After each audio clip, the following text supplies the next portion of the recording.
2022 কাতার বিশ্বকাপে প্রথম আফ্রিকান দল হিসেবে বিশ্ব আসরের সেমিফাইনালে খেলেছিল মরক্কো। তবে এর অনেক আগেই সেই ইতিহাস গড়ার দ্বার প্রান্তে ছিল ঘানা ফুটবল দল। 2010 আসরে সেরা আটে যাওয়া দলটার স্বপ্নভঙ্গ হয় উরুগুয়ের কাছে। একসময় আফ্রিকার ফুটবলে দাপট ছিল ঘানার, তবে চারবারের আফ্রিকান নেশনস কাপ জয়ীদের সুদিন আর নেই। 2025-এর আফ্রিকান নেশনস কাপে কোয়ালিফাই করতে ব্যর্থ হয় দলটি। তবে এবার ফিফা বিশ্বকাপে কোয়ালিফাই করার পর ফুটবল দল নিয়ে আবারও স্বপ্ন দেখতে শুরু করেছে ঘানার সাধারণ মানুষ। ফিফা বিশ্বকাপে কঠিন গ্রুপে ঘানা, এল গ্রুপে তাদের সঙ্গী ইংল্যান্ড, ক্রোয়েশিয়া ও পানামা। ইতিহাসের সবচেয়ে বড় ফুটবল বিশ্বকাপে সর্বোচ্চ সাফল্যের প্রত্যাশা দলটার। হারানো গৌরব পুনরুদ্ধারে গেল মাসে স্বদেশি অটো আদোকে সরিয়ে বিশ্বকাপের জন্য কোচের দায়িত্ব দেয়া হয় অভিজ্ঞ কার্লোস কুইরোসকে।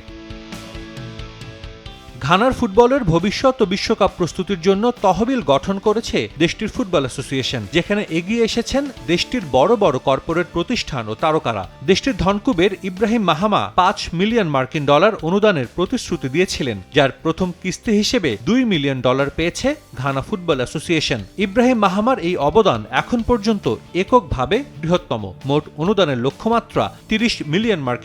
এর পাশাপাশি Goldfields Ghana, KGL group, Serene insurance এবং সাত্তা ওয়ালের মতো বিনোদন জগতের তারকারাও বাড়িয়ে দিয়েছেন সাহায্যের হাত। সব মিলিয়ে তহবিলে এখন পর্যন্ত জমা পড়েছে $12 মিলিয়ন বেশি। ইব্রাহিম মাহামার প্রতিশ্রুত বাকি $3 মিলিয়ন দ্রুতই জমা হবে তহবিলে।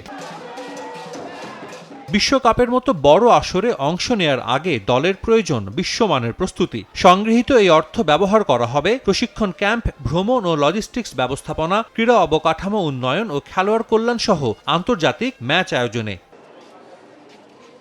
আসন্ন বিশ্বকাপে ঘানার পথটা বেশ চ্যালেঞ্জিং, তাই আগেভাগেই প্রস্তুতি সেরে নিতে চাইছে দেশটির ফুটবল অ্যাসোসিয়েশন। বিশ্লেষকদের মতে সময় মতো এই অর্থের সংস্থান হলে খেলোয়াড়দের মনোবল যেমন বাড়বে, তেমনি মাঠের পারফরম্যান্সও পড়বে ইতিবাচক প্রভাব।